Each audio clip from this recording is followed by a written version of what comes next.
तथागत भगवान बुद्ध को नमन करते हुए, बोधिसत्व भारत रत्न बाबा साहब डॉक्टर भीमराव अम्बेडकर को नमन करते हुए, उपस्थित सभी मंडल कार्यकारिणी के सम्मानित पदाधिकारीगण, शाखाओं से आए हुए मेरे सम्मानित पदाधिकारीगण, आज दिल्ली मंडल कार्यकारिणी ने और उनकी शाखाओं ने मिलकर के जो जोनल कार्यकारिणी हमारी नवनिर्वाचित हुई है उसका स्वागत और सम्मान समारोह रखा है। काफ़ी भव्य स्वागत किया है, इसके लिए मैं धन्यवाद करना चाहूँगा, खास करके अपने मंडल कार्यकारिणी के आरसी मीना जी, पिंकू प्रताप जी और महेश जी और जो साथी हैं सारे ब्रांच के, कि आप लोगों ने इतना भव्य स्वागत किया है। ये एक स्वागत ही नहीं है, एक बहुत बड़ी जिम्मेदारी जो पुनः आप लोगों ने हमें सौंपी है, उस जिम्मेदारी को निभा करने का आपने एक मौका दिया है हमें।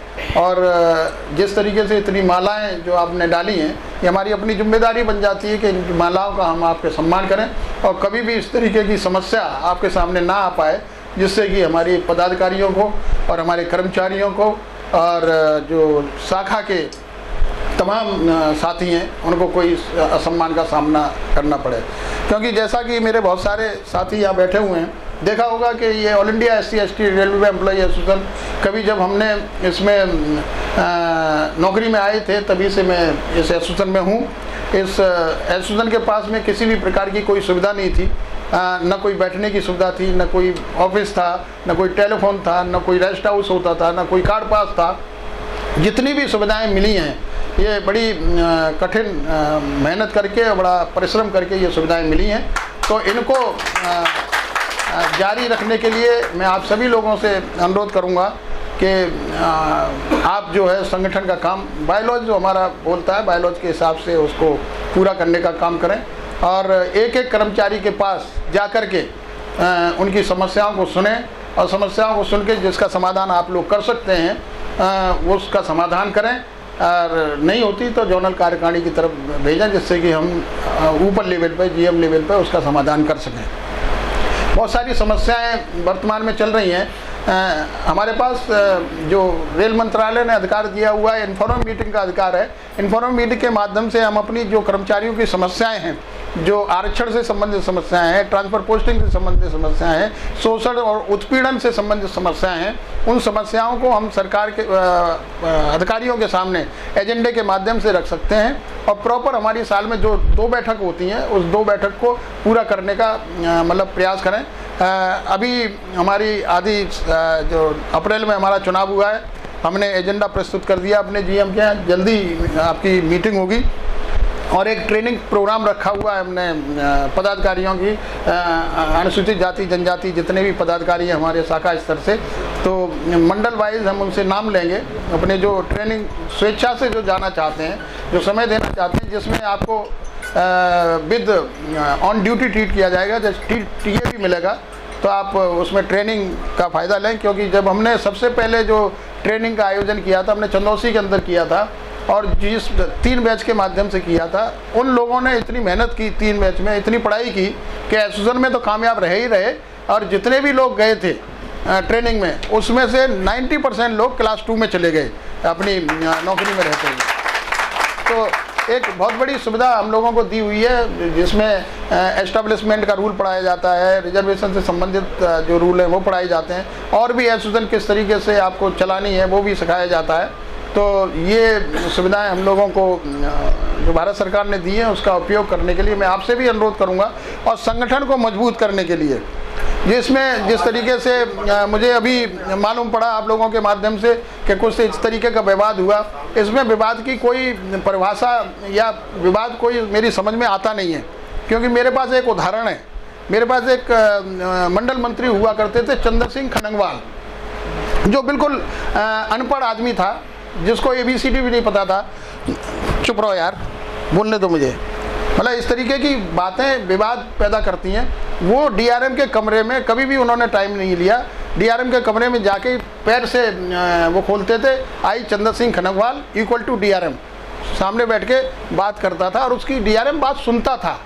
तो इस तरीके की, मगर अगर कोई किसी का एटीट्यूड है तो इसमें एसोसिएशन में पदाधिकारी बनने के लिए कोई क्वालिफिकेशन नहीं। हमारे यहाँ तो बहुत बड़ी हायर क्वालिफिकेशन के लोग पढ़े हुए हैं, LC मीना M.Tech B.Tech है, बहुत सारे लोग हमारे यहाँ M.Tech है, उनको जिम्मेदारी दी जाए। और जहाँ तक ताकत की बात है, अगर ताकत से ही काम लिया होता तो दाऊद इब्राहिमी एसोसिएशन का जनरल सेक्रेटरी होता, मैं नहीं होता।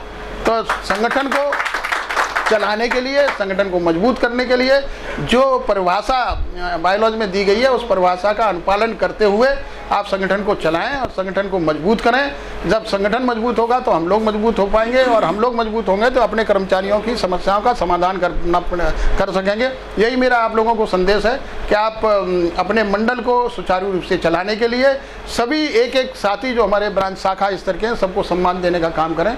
अपना तेरा कोई न देखे, क्योंकि बहुत सारी चीज़ें मैं समझता हूँ कि 2-3 मेरा अपना खास भतीजा है जो रेलवे के अंदर नौकरी करता है।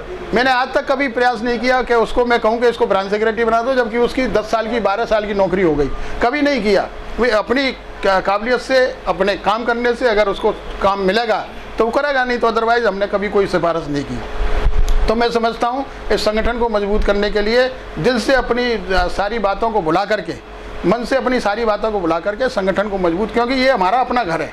हम अपने घर में किसी भी तरीके से रह सकते हैं, किसी भी तरीके से काम कर सकते हैं। अगर हम दूसरों के घरों में जाएंगे या दूसरे के मंचों पे या संगठन में जाएंगे, हमें कितनी इज्जत मिलती है ये आप लोगों को भी पता है। हमको कितना सम्मान मिलता है हमें सब पता है। और मुझे ये 8 महीने 9 महीने आपने देखा होगा कि मैं एसोसिएशन में रहते हुए, मैं बाहर रहते हुए भी एसोसिएशन में रहा। लोगों ने, पूरे ऑल इंडिया के लोगों ने मुझे राष्ट्रीय महामंत्री माना, क्योंकि उन्होंने मेरा काम देखा है। मैंने काम किया और कुछ संगठन को मजबूत करने के लिए, संगठन को इतनी सुविधा दिलाने के लिए जितनी मेहनत आप लोगों ने की होगी उतनी मेहनत मैंने भी की है जो आज इस संगठन को मिली है। मैंने कोई भी ऐसा काम नहीं किया। अगर मैं इन 6-7 महीनों में चाहता तो मैं कुछ इस तरीके का काम कर सकता था जिससे संगठन की संकट आ सकता था। अभी देखा होगा, शायद आप लोगों को नहीं पता, आप अपने संगठन के अलावा बाहर नहीं निकलते। ओबीसी संगठन जो फेडरेशन है, मतलब जो हमारे इक्वल, मैं राष्ट्रीय महामंत्री BL बैरवा राष्ट्रीय अध्यक्ष हैं, पूरा संगठन है। ओबीसी की फैसिलिटी विड्रॉ हो गई, इससे पहले भी विड्रॉ हुई है। जॉन की भी ओबीसी की फैसिलिटी विड्रॉ हो गई। तो वो इसलिए हुई है कि अगर हम आपस में विवाद करेंगे, आपस में सामंजस्य बिठा करके हम काम नहीं करेंगे तो मैं समझता हूँ कि अपने लक्ष्य को हम प्राप्त नहीं कर सकते। लक्ष्य को हम तभी प्राप्त कर पाएंगे कि सारे मतभेद भुला करके जितनी भी समस्या हमारे कर्मचारियों की, एक एक कर्मचारी के पास जाएं, उनकी समस्या सुनें और उनका समाधान करने का प्रयास करें। और ये तो म्यूचुअल एप्रिसिएशन सोसाइटी है, एक दूसरे का सहयोग करके ही आप संगठन को मजबूत कर सकते हो। आप अगर ये चाहो कि मैं अकेला, मैं राष्ट्रीय महामंत्री हूँ या मैं जोनल सेक्रेटरी हूँ, मैं चाहूँ तो अकेला GM से मैं कोई काम करा लूँ, मेरी कोई औकात नहीं है।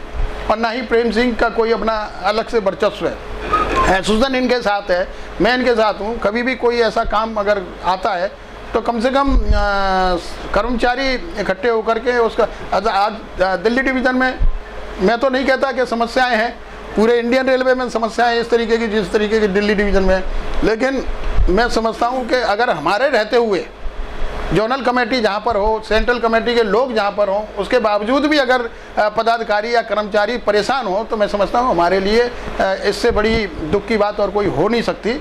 हम आपके सहयोग के लिए हमेशा तत्पर रहे, हमेशा हमने सहयोग किया है, आगे भी करते रहेंगे। संगठन को मजबूत करने के लिए हम किसी भी हद तक जा सकते हैं, ये मैं आपको बताना चाहता हूँ। और आपने हमारा स्वागत किया, खास करके मैं पुनः महेश जी जो मंडल अध्यक्ष है, इनकी कार्यशैली से आप अच्छी तरीके से वाकिफ़ हैं, क्योंकि इसमें काम करने की ललक है इस आदमी में, काम करने की मतलब ताकत है। ये बात अलग है कि लिखना पढ़ना हर आदमी के बस की बात नहीं होती। हमारे यहाँ भी प्रेम सिंह जी सीनियर ट्रांसलेटर हैं, अंग्रेजी से हिंदी का ट्रांसलेशन करते हैं, हिंदी से अंग्रेजी का भी ट्रांसलेशन, लेकिन लिखा पढ़ी मैं ही करता हूँ।